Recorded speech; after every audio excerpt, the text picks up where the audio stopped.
Hello everybody, welcome back to another video from P Shooter here, and in today's video, I'm coming at you guys with a unscripted video on why I think Crosshair from the Bad Batch is one of the greatest characters and why I love his character so much. And yeah, let's get into it. So, I've always wanted to make a video on Crosshair, specifically the episode The Outpost. And I think a lot of this video will be structured around, not even structured, I'm saying structured like I'm writing a script. This is just coming in full unscripted. But for a while now, I wanted to make a video on The Outpost and how it pushes Crosshair and why I think it's one of the greatest episodes, if not the best episode of Star Wars television ever. If not just one of the best pieces of Star Wars media, period. I might still do that video. Depends if I ever get around to doing it. I'm kind of bad at time management.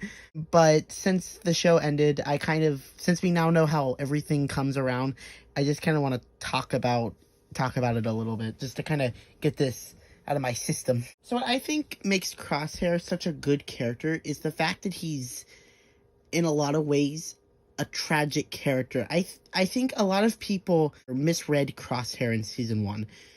Crosshair in Season 1 wasn't loyal to the Empire because he wanted to. I think a lot of this needs to be on how people understand and how they don't understand how the inhibitor chips work. I've always seen them as they insert the idea to do something. They don't straight up control your mind.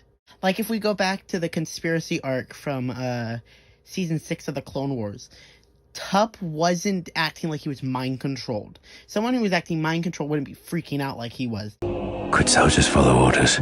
Good soldiers follow orders. Good soldiers follow orders. Good soldiers follow orders. Kill the Jedi. All he did was keep going on and on how he had to kill the Jedi. That's not... That doesn't seem like something how mind control would work. It would seem like the chip gives the person the idea and doesn't let them rest until they've done what they were pretty much told to do with the chip. So I think that's a lot of how Crosshair is in Season 1. I think once his chip is removed, he knows it's a chip and he knows it told him to do it, but the way it fucked with his mind, it made him think that those thoughts about killing the Jedi and the Empire and all that stuff, it made him think that those were his genuine ideas. At that point in the timeline too, he had already lost Clone Force 99, his brothers, or he thinks at least. So after Season 1, he stays with the Empire out of that need because he genuinely thinks he came up with these ideas and that he thought killing the Jedi and following the Empire was the correct thing to do because he doesn't realize how the chip worked. It's easier to say you have this chip in your head and it's telling you to do this than to actually be the guy with the chip telling you to do it. I guess they're kind of like voices in your head in a way. He genuinely believes that these are his thoughts, even though he doesn't technically agree with them, he has to live it up because he thinks those are what he thinks. Like he said to Cody in The Solitary Clone, they're traitors like the Jedi. I don't think he necessarily believes this. He thinks he believes it. He doesn't have his brothers anymore, so he's trying to cling to anything that he has left. What I'm trying to say is that the chip psychologically fucked with Crosshair's mind to the point that he thinks that this is the person he is, so he's living it up, putting on a fake face, if you will. He's trying to stay with the Empire because of that, and because he doesn't have Clone Force 99 anymore, his brothers, and it's all he has left. And that's why I think in The Outpost, that final point where he realized the Empire didn't care about the clones, it finally snaps him out of it and says, I don't give a fuck what I thought I believed in. I'm not doing this shit anymore. And at this point in the story, this causes a different dilemma. Now that Crosshair is finally shaked out and he realizes everything he thought about the Empire, everything the chips made him think about the Empire was wrong, now he thinks that he deserves to suffer. And this is how he is in Season 3. Like I said, we know that Crosshair isn't a bad person. He doesn't want to kill Clone Force 99 or anything, because he did stuff like save Omega with his chip. And that was without the Empire talking to him. That was purely his instincts, and that wasn't an act he put up. He genuinely wanted to save Omega.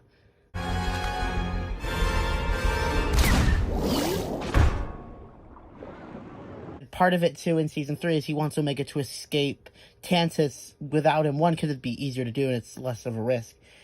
And two, because he genuinely thinks he needs to suffer now.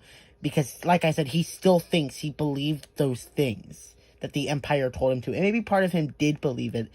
But we can't really tell because of how the chips work and what exactly they did to him, what they made him think. We have yet to see what the clones experience. From what it looks like, it's in their dreams. The mission they see in their dreams. So in season 3, whenever they do escape Tantus and he protects Omega and stuff like that, he still thinks he's made out to suffer. And I think part of him projects that to Hunter in The Return. Also, I think him and Hunter genuinely have beef. I mean, it's pretty much confirmed at this point that Crosshair was the youngest and Hunter was the oldest, so they also have that, like, sibling beef going on.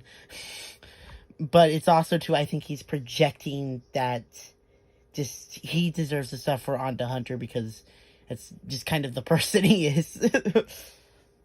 But I think all throughout season 3, like I said, he doesn't think he's worthy of redemption, but he's going to do the right thing. And I think his hand represents more than just the trauma of Tantus. I think it represents the trauma of everything. The Empire, the chips, the Clone Wars, everything. His insecurities, everything. The fact he thinks he needs to suffer for what he did, even though he technically didn't do it of free will. I think his hand represents all of that, not just the trauma of Tantus. And that's why it's not... He has his hand literally chopped off whenever he makes the stand to go to Tantus by himself and rescue Omega while the Batch go and contact Rex. And whenever he realizes that they're going to go with him, the trauma's still there, but once it's cut off, it's symbolizing that he's growing over it now. He no longer thinks he alone needs to suffer. And I think that's kind of beautiful in a way. And I think just because, like, the hand is gone, he still has that trauma, and he still has room to grow. We saw whenever he killed, when him and Hunter killed Hemlock, and Omega went to hug him first, like, that face of just genuine, what? Just shock of that. We know he still kind of thinks he needs to suffer more, but he's growing over it now, and he realizes he can start getting over his past trauma now and move past it. And I'm hoping we see that somewhere else in something else. Hopefully someday soon. I don't want to wait till I'm 90 to see Clone Force 99 again. But anyways, yeah, sorry if this video wasn't as cohesive. I just wanted to ramble on for a couple minutes about Crosshair, and sorry if a bit of my points don't make sense, and I'm just kind of going straight off, just trying to throw all my thoughts into one video. Leave a comment down below if you disagree, or your opinion on this. If you agree, like, just leave your opinion. Let's have a conversation about it. Like the video if you guys like, subscribe if you guys want more videos like this. I'm down to make more videos talking about characters, and specifically Bad Batch characters, because I really do love this show, and I'm sad that it's ending, but now we kind of can look at the characters as complete characters, and it's funner to talk about them this way. Like, speculation's fun, but it's cool now to just kind of analyze and look at the character for who they are, and as it's complete. There's not as much speculation on it. But, yeah. Anyways, bye, peace, love you all.